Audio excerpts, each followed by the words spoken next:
네, 오늘 장 마감 상황 짚어봤습니다. 오늘 장이 마감됐는데요. 오늘의 한 줄 평 어떻게 보면 좋을까요? 자, 우리가 네, 이 부뚜막에 올라온 이 네. 고양이가 엉덩이가 뜨겁다고 했죠, 옛날에.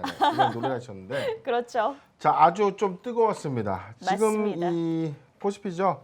오늘 1%대 종가 좀 마감을 했는데요. 네. 3,169포인트. 그리고 코스닥은 어제 1,000포인트, 1,000스닥에 이어서 오늘은 1,010.37포인트.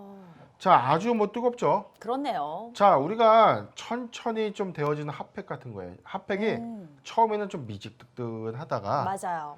조금만 지나면 갑자기 어느 순간 확 뜨거워질 오르죠. 때가 있죠. 네, 자, 맞아요. 그런 핫팩 같은 어떤 증시다라고 네. 좀 정리가 되겠습니다. 네, 좋습니다. 역시나 이 코스피, 코스닥 모두 오늘 상승 마감을 하면서 정말 이 시장의 이 뜨거움이 사그라들지 않고 있는 가운데 있는데요. 역시 오늘의 한 줄 평은 점점 뜨거워지는 핫팩과 같다라는 말씀 전해주셨습니다. 저희가 이제 뭐 앞에서도 이야기 나눠봤지만요. 이 코스닥 지수에 저희가 주목해 볼 필요가 있을 것 같은데요. 이 코스닥 지수 2000년도 이후에 처음으로 이 1000선을 돌파를 했습니다.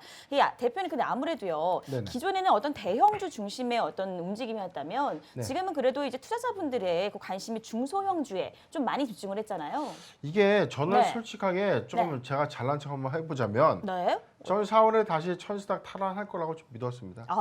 역시. 뭐였냐면 2월, 3월에는 제가 강조드렸지 않았습니까? 그렇습니다. 뭐냐면 자, 어닝 공포가 있었어요. 왜냐면은 작년 2020년도에는 네. 코로나19 팬데믹 확산으로 인해서 기업의 모든 실적 지표가 안 좋을 수밖에 없었는데 네. 당연히 2021년도 2월, 3월 감사 보고서 그리고 실적 발표하는 회사들 입장에서 네. 당연히 좋은 성적표가 나올 수가 없죠. 그런데 그렇죠. 여기서 오히려 1월 달에 주가가 보다 유동성 장세 때문에 좀 급등했기 때문에 네. 이에 따른 어떤 변동성이 좀 컸던 장세가 2월 그리고 3월엔 좀 더 심한 그런 흐름이 좀 있었는데 맞습니다. 제가 이 감사 보고서의 어떤 불확실성이 좀 제거가 된다면 네. 4월부터는 이런 불확실성을 제거해서 새롭게 2020년도의 회계를 모두 다 깔끔하게 끝낸 이런 회사들이 네. 자금 조달도 해야 되고요. 그렇죠. 사업을 새롭게 좀 수립해 나가는 그런 어떤 달이 4월입니다. 네. 그리고 시초가 된 달이 4월인데 5월부터는 주가도 좀 더 유동성 있게 좀 움직여지는 그런 흐름들이 중형주, 특히 소형주에서 좀 더 활발하게 이루어질 것이기 때문에 네. 좀 예측은 좀 했는데 네. 지금 그런 흐름들이 그래도 감사 보고서 지금 4월 7일 이후에 일단 뭐 불확실성으로 좀 직면한 회사들은 네. 거래 정지가 좀 됐고요. 그랬죠. 이후에 불확실성이 좀 제거됐던 회사들은 네.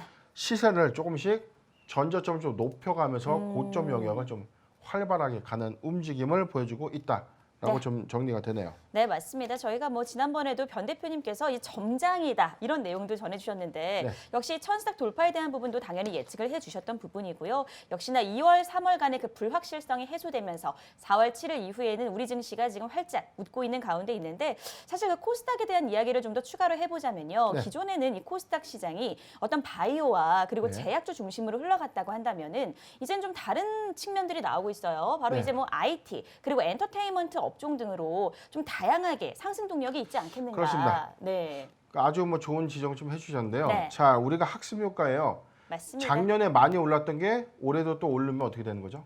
그렇게 되면 이제 주가가 계속 더 올라갈 수밖에 없는데 그렇죠.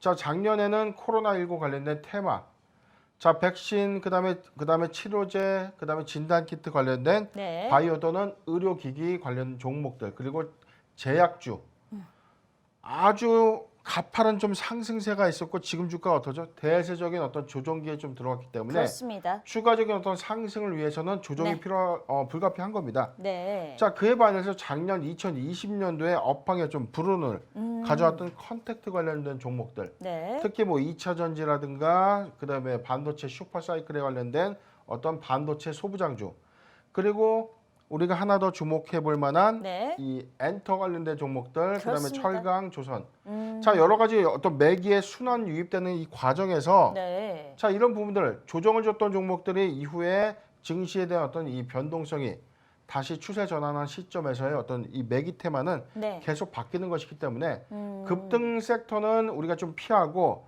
상대적으로 좀 덜 올랐던 섹터나 테마에 좀 더 주목해봐도 괜찮다라고 네. 우리가 판단할 수 있는 것입니다. 네, 좋습니다. 어쨌든 뭐 어느 정도는 저희가 예측을 학습 효과를 통해서 예측할 수 있는 부분들도 있는데요. 그동안 많이 올랐던 그런 분야보다는 그동안 조정을 받았던 분야들이 다시 떠오르는 그런 순항 장세가 이루어지고 있다라는 말씀 전해주셨고요. 저희는 이렇게 얘기를 나눠봤고 잠시 후에요. 자바라 골든타임으로 찾아오도록 하겠습니다. 돈의 맛 채널 고정해주세요.